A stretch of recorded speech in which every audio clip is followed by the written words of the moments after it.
In this video, we will answer the age-old question, what is best practical effects or CGI? To do this, I'm gonna create the same shot twice, once using miniatures and once using CGI. Then we can compare the two and draw a final conclusion. The question is, what shot should I create? I could make a character animation and compare that to a puppet, or create a big sci-fi city shot like in the Blade Runner movies. But I wanted to create something that really highlights the pros and cons of each method, and I think I know the perfect scene for this. So I decided to create a Star Wars inspired ship crash scene.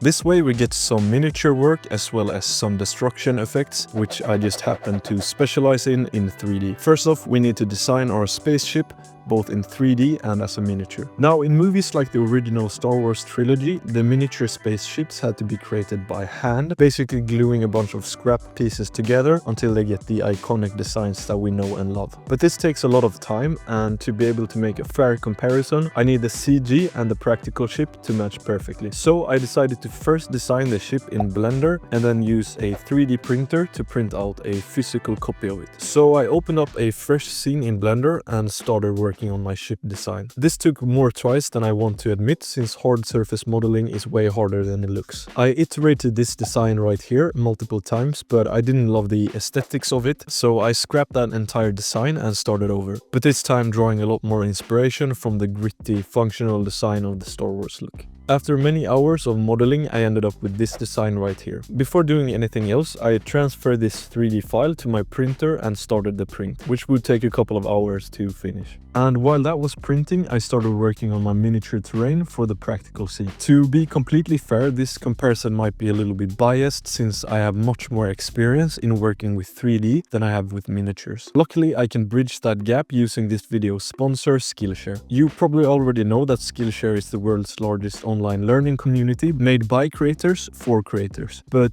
did you know that you can find countless high-quality classes on pretty much any topic that you want to master? Now, I know a lot of you who are watching might be looking to get started with Blender, but might feel a little bit overwhelmed by the complexity of it. And you can definitely learn by looking at tutorials here on YouTube, but that won't guarantee that you get the right information at the right time in your learning process. Skillshare solves this issue with clear step-by-step classes made by professionals, so you can skip all of the looking around and spend all of your time just learning. And the best part is, Skillshare is now offering a full month completely free to the first 500 people who click the link in the description or scan this QR code on the screen right here. So you can take your time and test it out with zero risk. And if you decide to stick around, you actually get a 20% off an entire year. So if you're looking to get started with your Blender journey today, I'd recommend grabbing that free month right now and then checking out this Blender crash course by Dave Reed. And you'll have a great foundational understanding right there. Big thanks to Skillshare for bringing this video to you, and now let's continue with our miniature scene. To create this rocky cliff look, I grab a bunch of foam blocks, glue them into this shape right here, and then used a knife to cut out these rock faces. Then to blend the rocks to the ground, I used some spackling paste and then painted it all using a couple of different spray cans to get some color variation. At first I thought about using real sand for the ground, but I realized that the grains of sand would look way too big once the camera got in close. Flour works great for this, but the color is way too bright, so I chucked a plate of flour into the oven on high heat. Or is this like a baking tutorial? To sort of toast it. Once the flour sand was added, the miniature terrain was more or less finished, so while the glue and spackle paste was drying, I started working on crashing my CGI ship. To get the main simulation of the ship crashing and breaking, I created this low poly proxy mesh of the ship and then fractured that using normal self-fracture. Then I constrained everything to have the pieces stick together and parented it all to this animated empty to give it some initial velocity as the ship enters the scene. This took a really long time to get the result I liked, but after countless simulation attempts, this was a simulation that I settled on. Then, to have the actual ship model follow this simulation, I broke it into detailed pieces using the quick explode modifier and then parented each piece to the closest simulation piece using this script.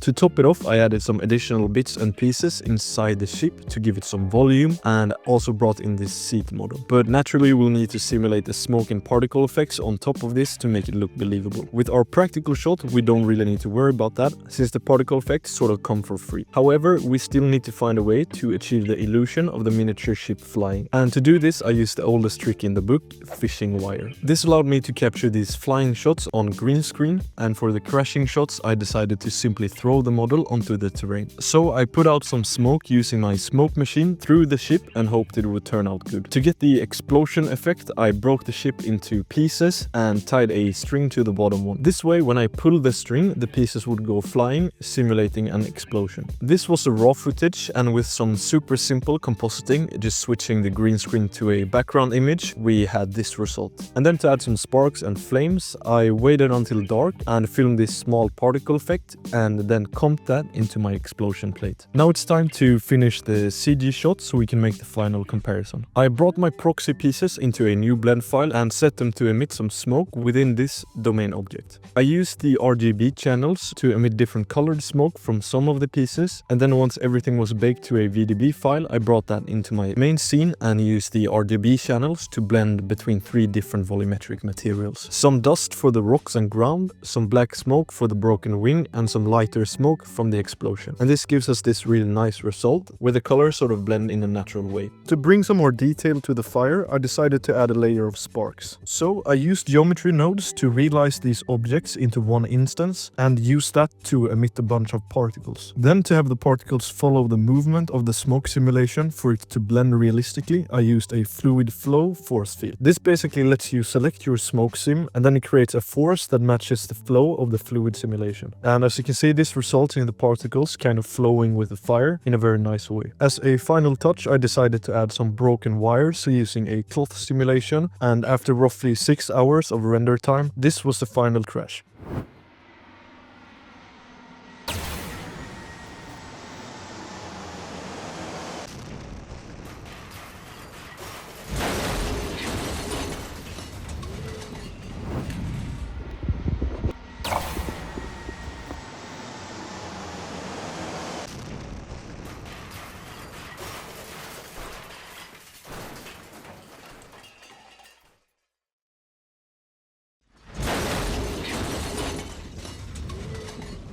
Now, obviously the CG version looks a little bit more high budget, but this might just be because of my lack of skills with miniature work. But I still think this comparison lets us pin down the pros and cons of each method. For example, the practical one has a lot more detail and texture in the dust effects, simply because it's relying on real physics and natural variation. I feel like the CG version conveys the motion a lot better though, since we're able to move the camera freely to capture the right angles at the right time. We also get a lot more flexibility in previewing and tweaking the effects before we lock the final shot in. And we don't really have that flexibility with practical effects since the costs add up quickly. Usually you might get one try and that's it. At the end of the day, the quality of the final visuals we see on the screen is more reliant on the skills and aesthetic direction of the artist working on it, and less reliant on the specific method used to achieve it. And even though there's a lot of critique of CGI and a real longing to go back to a more grounded and tactile look, we can still recognize that this technology has opened possibilities to tell stories that otherwise